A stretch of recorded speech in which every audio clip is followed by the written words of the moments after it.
어린이들을 더 사랑하신 분이 계셨는데 그분이 바로 예수 그리스도인 줄로 믿습니다.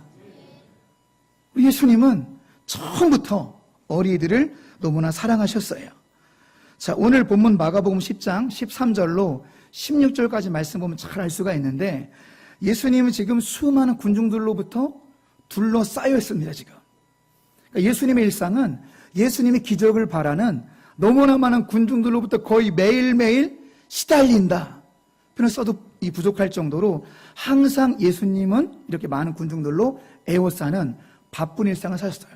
너무 바쁘게 사셨는데 그렇게 군중들이 밀려오고 그러니까 제자들이 판단할 때 부모들이 아기들을 안고 예수님 안수 좀 해주세요라는 것이 그런 아이들을 하찮게 여긴 거죠. 예수님이 그럴 시간이 어디냐? 이제 제자들의 생각이었습니다. 부모들은 내 자식 좀 축복해 주세요라는 마음이 있는데 제자들은 지금 얼마나 바쁜데 그래 안돼 막 이런 분위기 오늘 말씀의 분위기인 거죠. 이때 예수님의 반응을 주목해 보시기 바랍니다. 자, 예수님 뭐라고 말씀하십니까?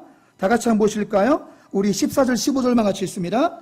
예수께서 보시고 노하시어 이르시되 어린아이들이 내게 오는 것을 용납하고 금하지 말라. 하나님의 나라가 이런 자의 것이니라. 내가 진실로 이르노니 누구든지 하나님의 나라를 어린아이같이 받들지 않는 자는 일단 그곳에 들어가지 못하리라 하시고 이렇게 말씀하시면서 예수님은 어린아이들 한 명 한 명 안아주시면서 안수하시고 축복하셨습니다. 여기서 16절에 말씀을 잘 보시면은 예수님 어린아이들을 와락 안으셨어요. 부모들은 내 자식 좀 한 번만 만져주세요였는데 예수님 만져주는 정도가 아니라 어린이 와락 끌어안으셨다는 사실입니다. 그러면서 말씀하시는 거죠. 여러분 그 어떤 의미가 있냐면 하나님이신 예수님께서 어린이들을 와락 끌어안으면서 안수하시고 축복하신 것은 바로 천국이 이런 자들의 것이냐를 몸으로 보여주시는 거예요. 그러니까 어떤 의미가 있냐면 예수님께서 어린아이들을 안아주시면서 받아들여졌다. 할렐루야. 이런 순수한 신앙, 순수한 어린이들은 하나님 나라, 천국에 받아들여졌다라는 것을 몸소 보여주시는 것입니다. 믿습니까? 어린이들을 와락 끌어하시면서 이런 순수한 어린이들이 같은 순수한 신앙은 하나님 나라에 받아졌고 또 이런 어린이들은 천국에서 너무나 소중한 자이다라는 것을 직접 몸으로 보여주신 말씀이 16절의 말씀이라는 사실입니다. 여러분, 그런데 우리가 더 주목해야 될 단어가 있어요. 오늘 14절, 15절에 보면 하나님의 나라, 하나님의 나라라는 말이 두 번이나 나오죠. 이것은 가장 많이 알려지고 또 아직 PPT 아닙니다. 네, 그냥 저 보여주세요. 아직은 좀 이따가 이 하나님의 나라라는 개념은 가장 많이 알려져 있으면서도 좀 모호하게 번역된 것이 하나님의 나라입니다. 원어에는 그렇게 쓰여 있지 않아요. 자, 우리가 복음 마가복음을 조금 제외하더라도 먼저 마태복음에서는 하나님의 나라가 어떻게 원어에 쓰였냐면 바실레이아 톤 우라논. 바실레이아는 왕국의 왕국. 그분이 주인 되시고 그분이 직접 통치하시는 바실레이아 왕국. 톤 우라논. 하늘의 왕국이라는 뜻입니다. 마태복음에서는 32번이나 하늘의 왕국이라고 표현되어 있습니다. 그러니까 하나님의 나라라는 번역은 조금 어색한 번역이에요. 그리고 오늘 본문 마가복음, 누가복음, 요한복음에서는 바실레이아라는 말을 쓰면서 바실레이아 투 네우라고 써있어요. 바실레이아 투 네우. 이건 뭐냐? 하나님의 왕국이라는 뜻이에요. 정리하면 하나님의 나라의 가장 정확한 번역은 천국을 말하는 거예요. 교리학설, 그동안 들어왔던 거, 교리학설, 여러분, 그게 성경 말씀이 아닙니다. 원어가 성경 말씀이에요. 성경이 분명히 말하고 있거든요. 바실레이아 톤 우라논, 하늘나라의 왕국, 하늘의 왕국. 바실레이아 투 데우, 하나님의 왕국. 천국을 말하는 거예요. 가장 정확한 번역입니다. 우리 어린 찬양 중에서 주님이 다스리는 그 나라가 되면은 사막이 꽃동산 되리. 믿습니까? 주님이 다스리는 그 나라가 되면은 사막이 낙원되리라. 여러분, 말씀의 개념이 모호하시면 안 됩니다. 오늘 선포되는 말씀 한 구절 한 구절이 우리 가슴에 비수에 꽂힐 수 있는, 선포되는 말씀 한 절 한 절 말씀이 가슴에 조각칼로 새겨지듯이 가슴에 새기시는 그런 은혜의 시간이 되시기를 주님의 이름으로 축원합니다. 말씀이 가슴에 새겨지셔야 돼요. 그렇지 않고 여러분 나비 신앙이 되면 안 됩니다. 나비 신앙. 나비 신앙이 뭔지 아십니까? 나비 보세요. 팔랑팔랑 날아가지고 탁 앉아있다가 바람 불면 훅 날아가 버리잖아요. 이게 나비 신앙이에요. 예배를 드릴 때는 그런 것 같기도 하고 은혜를 받는 것 같지만 본당문 열고 식당 가자마자 다 날아가 버려요. 왜 그런가 하면 그건 둘 다 책임이에요. 설교자가 명확히 선포를 못했거나 아니면 예배자들도 이 가슴에 새기지 않은, 양쪽 다 책임이죠. 그러한 예배를 드리면 삶의 변화가 없습니다. 따라서 오늘 여기 오신 모든 귀한 성도님들은 말씀 하나하나 선포할 때 정말로 진주를 받는 심정으로 가슴의 말씀을 조각칼로 새기듯이 새기셔서 변화된 삶을 살아가시기를 주님의 이름으로 축원합니다. 그래서 더 PPT를 준비하는 거예요.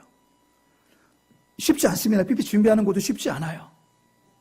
밤을 새다시피 하는데 시청각, 제가 왜 그렇게 합니까? 영상 보여드리고 은혜로운 찬양을 함께 하면서 PPT 시각적으로 하는 것은 여러분 가슴속에 말씀을 새기려고 하는 거예요. 최선을 다해서 말씀을 새겨드리려고 하는 거죠. 다시 반복합니다. 마태복음에서의 하나님의 나라는 뭐냐? 자, 스크린 보세요. 바실레이아 톤 우라논, 하늘의 왕국. 하나님의 나라는 천국이에요. 통치라는 개념은 2순위, 3순위, 4순위예요. 1순위가 여러분 가슴속에 박히시길 축원합니다.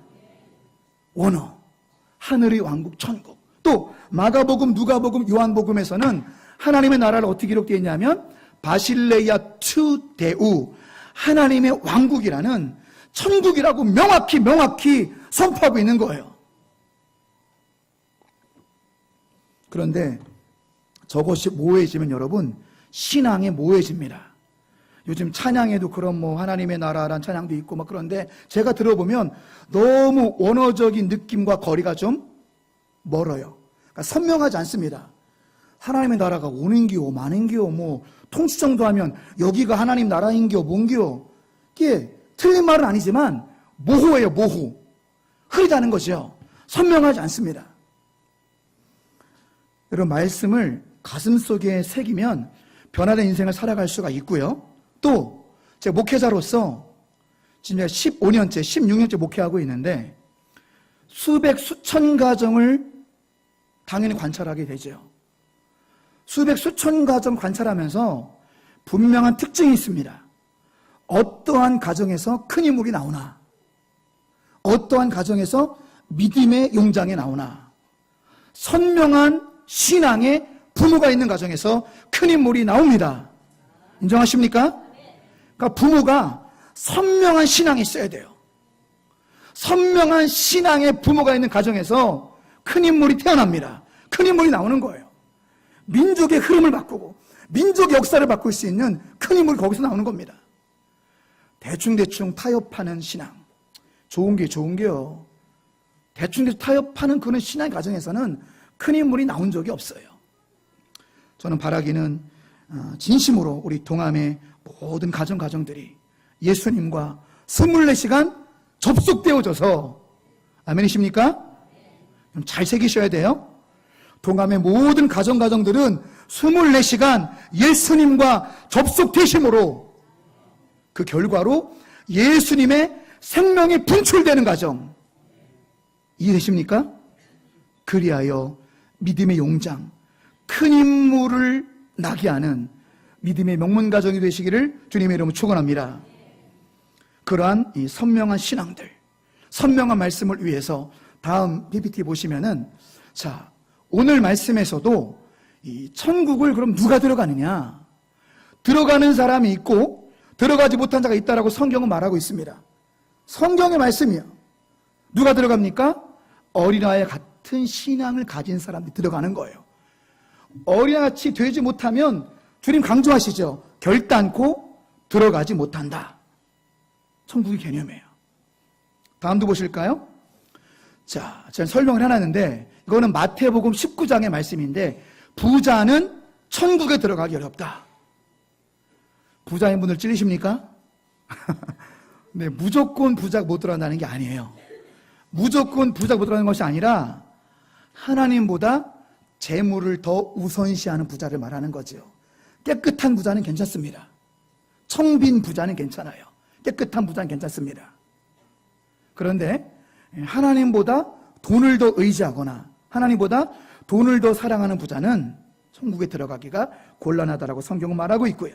자, 이 천국 개념은 구약으로도 보면은 먼저 그 이사야, 다음 한번 넘겨주세요. 사실은 새하늘과 새 땅의 개념이 사실은 천지창조 때부터 있었어요. 구약에 나온 개념을 사도 요한이 인용했을 뿐이죠. 자, 예수님이 오시기 700년 전의 말씀을 한번 읽어보실까요? 시작. 보라, 내가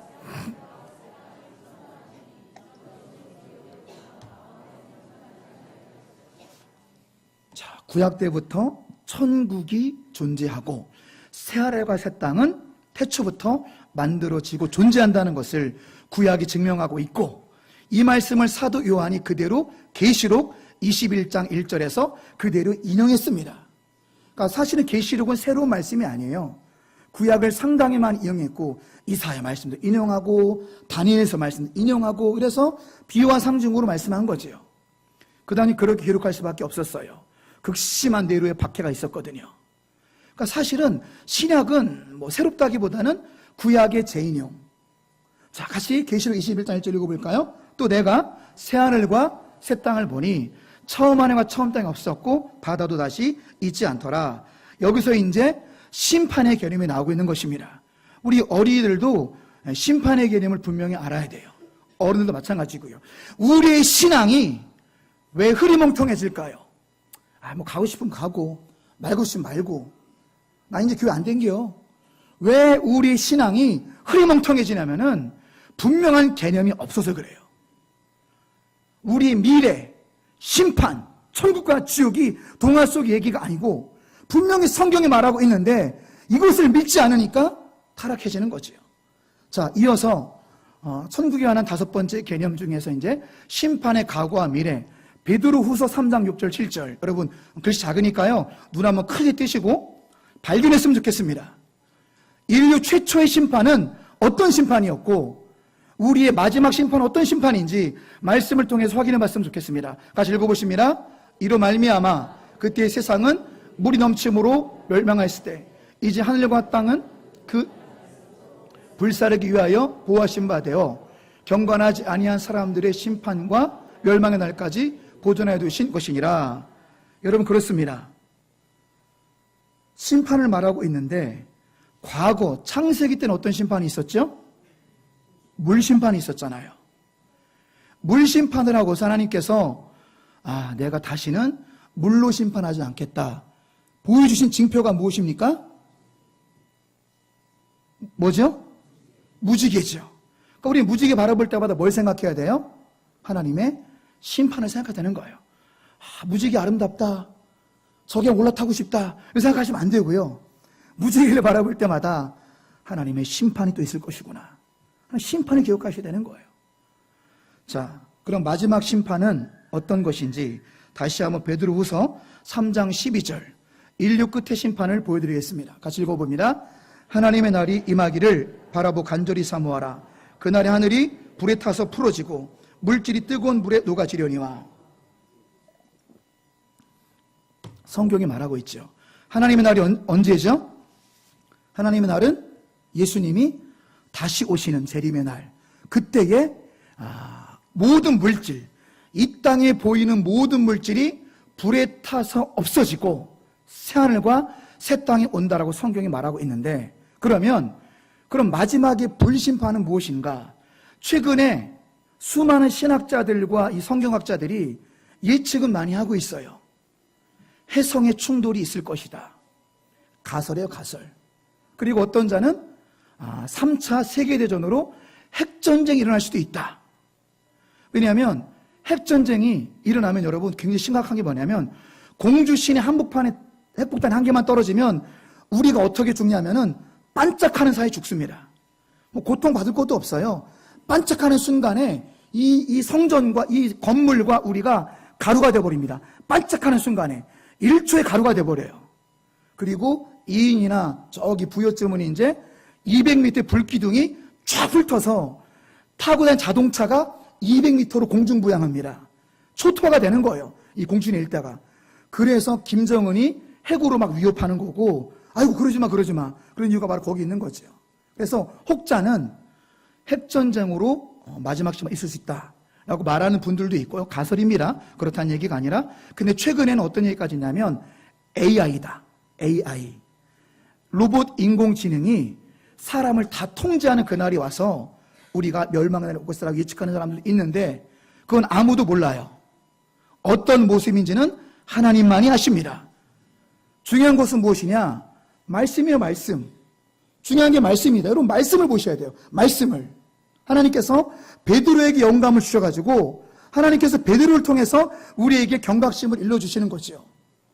통찰을 가지라는 거예요. 통찰. 자, 그림으로 보면 이런 그림을 우리가 머릿속에 집어넣으라는 거죠. 자, 왼쪽에 있는 최초의 심판은 홍수 심판이었어요. 잘 보세요, 어린이들 보세요. 그림. 니네 때문에 그림 준비한 거예요. 잘 보세요, 어린이들. 정신이 번쩍 나야 돼. 왜 이렇게 예배 지루해? 이렇게 끝나서는 안 돼요.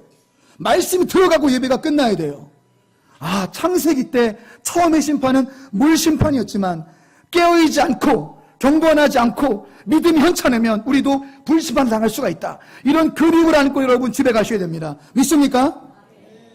창세기에 말한 물 심판이 처음의 심판이었다라면 인류의 마지막 심판은 불심판이 되기 때문에 깨어서 기도하고 경건한 자가 되었다라고 결단할 수 있는 우리 어린이들과 우리 모두가 되시길 주님으로 축원합니다. 여러분, 그런데 저런 것들 때문에 우리 믿는 자들은 두려워할 필요가 요즘 애들 말도 1도 없습니다.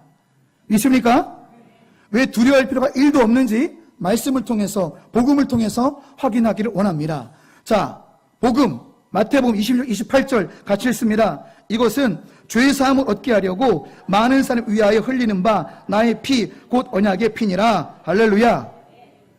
예수의 보혈로 덮인 자들은 불심판을 받는 것이 아니라 그때는 하나님께서 여러분들을 영접하여서 새하늘과 새 땅으로 인도하시니 안심하고 평안하시기를 주님의 이름으로 축원합니다. 다음 그림을 보세요. 구약의 제사장들은 직접 죽어주지 않았어요. 애꿎은 짐승만 계속 죽인 거죠. 극히 제한적인 죄용서였어요. 극히 제한적인 죄용서.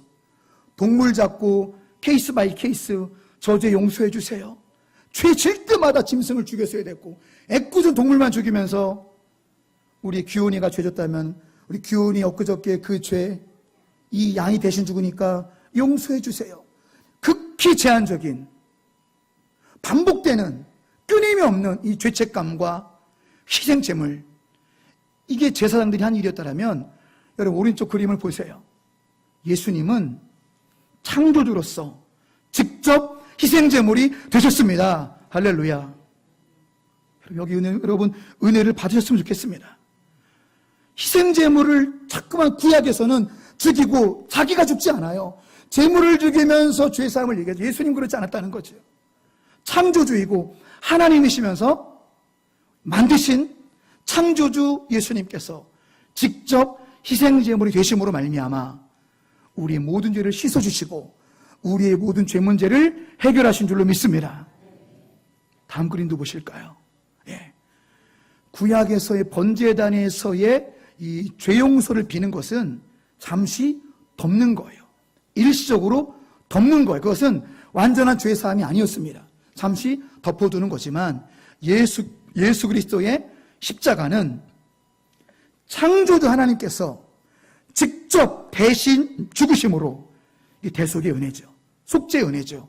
창조주 하나님께서 직접 희생제물이 되심으로 단번에 영원히 우리의 모든 죄를 완전 청산하였고 우리의 죄 문제를 완전히 제거하셨습니다. 할렐루야. 잘 보세요. 우리의 죄의 목록 완전히 청산됨. 우리의 아버지가, 우리가 의로워서가 아닙니다. 우리의 아버지께서 나 대신 죄값을 치렀으므로 우리 흉악한 모든 죄가 제거됨을 믿으시기 바랍니다. 그 은혜로 인하여 우리는 불심판이 아니라 새하늘과 새 땅으로 인도되는 것을 믿으시기를 주님의 이름으로 축원합니다. 자, 그래서 베드로후서 3장 13절은 이렇게 고백하고 있는 것입니다. 결론적인 우리의 모습이고 영광의 생명의 결론이고 신자의 결론을 믿음과 소망으로 한번 읽어보실까요? 우리는 그의 약속대로 의가 있는 것인 새하늘과 새 땅을 바라보도다. 할렐루야. 사랑하는 어린이 여러분, 대답 한번 해보실까요? 어린이 여러분, 인생이 힘듭니까? 안 힘듭니까? 네, 힘든 사람도 있고 아닌 사람도 있고, 문제는 내가 힘든 게 제일 힘든 거니까. 사랑하는 우리 또 어르신 여러분, 인생이 아무리 힘들고 어렵고 질병으로 괴롭힐지라도, 제 개인 페이스북 보니까 유명하신 김동호 목사님도 이제 폐암 수술하셨다고 이제 페이스북에 올리셨더라고요. 김동호 목사님도 37살부터 당뇨로 시달렸는데 오히려 당뇨 때문에 건강 유지할 수 있었다. 그런데 68세가 됐는데 이제 폐암이 왔는데 또 조기 발견해서 또 수술해서 감사하다. 모든 것이 감사하다는 고백을 이제 읽은 적이 있는데, 그래, 믿는 사람도 여러분 질병이 올 수 있어요. 믿는 사람도 암도 올 수 있습니다.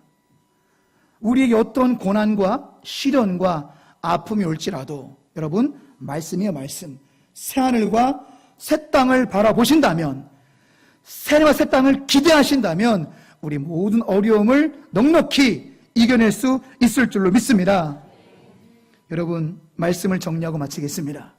우리 모두가 천국에 이르는 길을 오늘 마가복음 10장 말씀을 통해서 가슴에 새겼으면 좋겠습니다.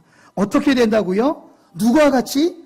어린아이와 같이 진리의 말씀을 받아들여야 천국에 들어갈 수 있어요.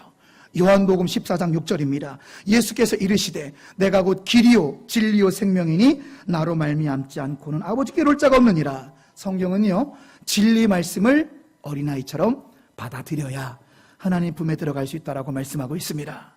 끝으로 한 장면만 더 말씀 보시고 진짜로 말씀을 맺도록 하겠습니다. 오늘 말씀의 결론입니다. 가슴에 새기셔야 될 결론이에요. 그러면 오늘 설교를 듣고 말씀을 들은 우리는 이번 한 주간을 어떻게 살아야 될까요? How to live. How to live. 그러면 어쩌라고? So what? 어쩌라고? 어떻게 살면 될까요? 어린아이 같이 순수한 신앙으로 살아가시기를 주님으로 축원합니다. 순수한 신앙이 되셔야 돼요. 계산하거나 그런 신앙이 되서는 안 됩니다. 여러분, 그런 말이 있어요. 태도가 고도를 결정한다. Your attitude determines your altitude. 태도가 고도를 결정하는 거예요. 이게 무슨 얘기냐? 마음의 자세가 중요하다는 거예요. 마음의 자세. 순수한 마음의 자세가 우리 신앙과 인생을 완전히 바꿀 줄로 믿습니다. 두 번째는 겸손한 신앙이 되셔야 돼요. 우리 어린이들 보세요. 얼마나 겸손합니까? 우리 어린이들이 개구장이 같지만 굉장히 겸손해요. 뭔가를 시키면 그걸 어린이가 어떻게 해요? 뭐 좀 해주세요. 이거 못해요. 그런 겸손한 신앙을 배우라는 거죠. 우리 어른들도 주님, 저는 아무것도 아닙니다. 주님, 사실 제 안에는 선한 것도 아무것도 없습니다. 저는 주님이 아니면 아무것도 할 수 없는 존재입니다. 겸손한 신앙이 천국에 합당한 신앙임을 믿으시기 바랍니다. 또 세 번째로 여러분, 어린이처럼 감수성의 신앙이 되셔야 돼요. 감수성의 신앙. 애들은요, 말씀 그대로를 믿습니다. 질문을 해도요, 어린이들은 진리의 말씀을 알려주면 그 말씀을 더 알려고 하는 질문이에요. 근데 어른들의 질문은 어떻습니까? 노방전 나가면 그거는 안 믿으려는 질문이에요. 예수 믿고 구원받으라고 그러면은 많은 질문을 받는데 이건 어떻게 하면 안 믿으려는 질문. 당연히 예수님께서 어린이들을 끌어안을 수밖에 없죠. 어린이들을 끌어안아 주시면서 부모들은 한 번만 만져주세요인데 예수님은 그런 아이들을 와라 끌어안으면서 이런 자가 천국의 주인공이다. 이런 자가 천국에 합당한 자이다. 하는 말씀을 기억하시면서 말씀의 결론입니다. 여러분 이번 한 주간만큼 아니 우리 한평생 주님을 섬기면서 순수한 신앙, 겸손한 신앙, 어린아이 같이 감성 있는 그대로 믿는 신앙이 되심으로 말미암아 천국의 주인공 그리고 천국 멋쟁이가 되시기를 주님 이름으로 축원합니다. 우리 마지막으로 옆에 분 한번 축복해 주세요. 천국의 멋쟁이가 되시길 바랍니다. 우리는 천국 멋쟁이입니다. 기도하겠습니다.